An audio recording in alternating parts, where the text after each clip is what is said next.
ओम श्री परमात्मने नमः। यथार्थ गीता श्रीमद् भगवद गीता तृतीय अध्याय कर्मयोग गीतार प्रतिपाद्य विषयर सारांश। श्लोक 27। प्रकृतेः क्रियमाणानि गुणैः कर्माणि सर्वशः अहंकार विमूढात्मा कर्ता हमिति मन्यते। अनुवाद। भूत प्रकृतिर त्रिगुणर अधीन होई विभ्रांत जीवात्मा निजको कर्ता बोली भावे, किंतु वास्तवरे कर्मगुड़िक प्रकृति द्वारा ही करा जाउछि। भावार्थ। दुईटी लोक, जणे कृष्ण चेतनारे अछि आउ जणे भौतिक चेतनारे अछि। सेमाने समस्ते कर्ममय। बाहरकु जणा जाए दुई जण जाक एक स्तरर काम करूछन्ति, किंतु दुहिंकर चेतना स्तर मध्यरे विराट व्यवधान रहिछि। जेउ लोक भौतिक चेतनारे अछि से मिथ्या अहंकार वशवर्ती होई भाबुछि जे से हेउछि कर्ता। से कथा जाने नाही जे ए शरीर भूत प्रकृतिरु जात। भूत प्रकृति भगवानक निर्देशरे कार्य करे।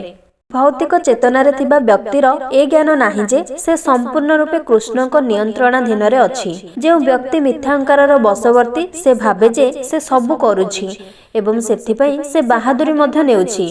एहा हेउछि तार अज्ञानतार लक्षण। से एकथा जानि नाही जे परम पुरुष भगवान को निर्देश रे भूत प्रकृति तार स्थूल और सूक्ष्म शरीर तैयारी करुछि एवं सेइथि जोगु तार समस्त शारीरिक और मानसिक कर्म कृष्ण चेतनारे कृष्ण सेवारे पर्यवेसित हेबा उचित। अज्ञ व्यक्ति एकथा भूली जाउछि परम पुरुष भगवान हेउछन्ति ऋषिकेश, अर्थात से हेउछन्ति ए जड़ेन्द्रिय मानकर प्रभु।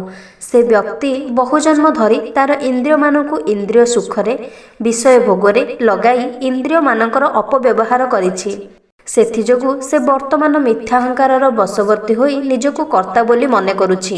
मिथ्याहंकार ताकु भ्रमित कराउछि एवं कृष्णଙ୍କ सहित थिबा तार शाश्वत संबंधरु ताकु दूरे नै ताकु भूलेई देउछि। श्लोक 28। तत्त्वपितु महाबाहो गुण कर्म विभागयोः गुणा गुणेषु वर्तन्त इति मत्वा न सज्जते। अनुवाद।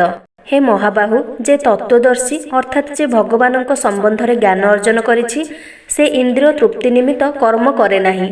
सकाम कर्म और निष्काम कर्म, भगवानଙ୍କ सेवा निमित्त कर्म बा भक्ति जोगरे करणीय कर्म मध्यरे की पार्थक्य अछि ताहा से भल भाबरे जानि थाए। तेणु से इंद्रिय तृप्ति जनित कर्मरे नियुक्त हुए नाही। भावार्थ।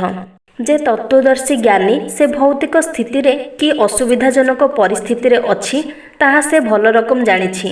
से एकथा मध्य भल भाबरे जानिछि जे से परम पुरुष भगवान श्रीकृष्णଙ୍କର अंशविशेष अटे एवं भौतिक स्थिति रे अवस्थान करिबा ता पक्षरे उचित नुहे।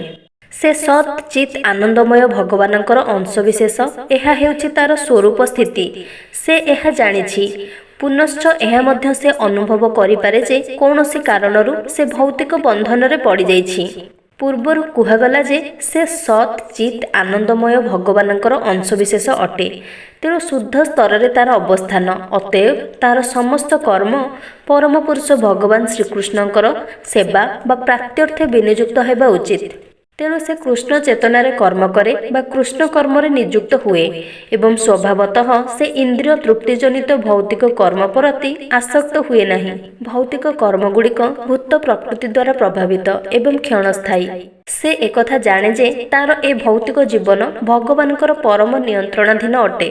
फलतः से कौनसी प्रकार भौतिक प्रतिक्रिया रे विचलित हुए नहीं। भौतिक प्रतिक्रिया गुड़िकु से भगवानकर कृपा बोली भावे। श्रीमद् भागवतर बाणी अनुଯାୟୀ तत्वविद भगवानक संबंधरे पूर्ण ज्ञान अर्जन करिथाए। से भगवानकर तीनोटी प्रतीति अर्थात ब्रह्म, परमात्मा और परम पुरुष भगवानक संबंधरे ज्ञान अर्जन करिथाए। जहार ए प्रकार ज्ञान थाए से हेउछि तत्वविद। पुनश्च परमेश्वरଙ୍କ सह की प्रकार संबंधरे से संबंधित से कथा मध्य से जानिथाए। यह थिला गीतार तृतीय अध्यायर श्लोक 27 एवं 28। परवर्ती श्लोक गुड़िक श्रवण करने परवर्ती वीडियो गुड़िक निश्चिंत भाव में देखंतु। आ जदि मो चैनल नुआ आसी तेबे मो चैनल टी को लाइक शेयर सब्सक्राइब करने को जमा भी भूलंतु नहीं।